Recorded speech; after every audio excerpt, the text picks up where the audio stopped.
Hi, fourth grade. Mrs. Bilger here for your science lesson today.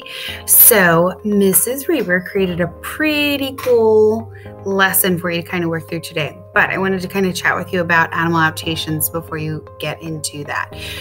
So we talked a little bit about animal adaptations with our trout. I know we didn't get to it fully this year, but thinking about adaptations, things or ways that animals change because of their environment.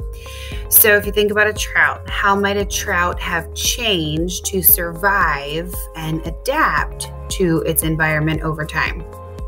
So just think about that question.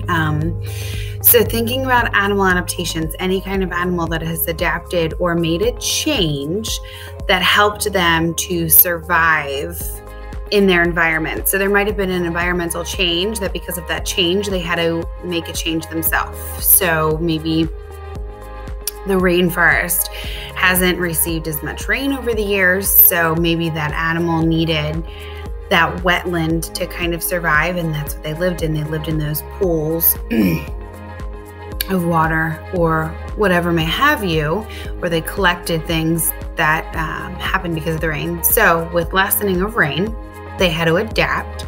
So how did they adapt to make sure that they survive?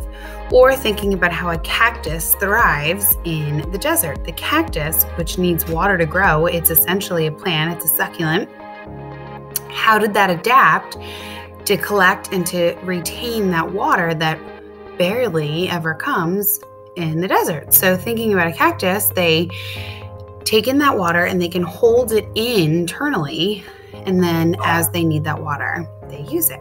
So thinking about adaptations today, really be creative with what it is you're going to do, really be creative with the project, and make sure you watch this video and then listen to Mrs. Reber's video that's next before you kind of move into that, just so you can understand it and enjoy it. And I can't wait to see some of your creative animals.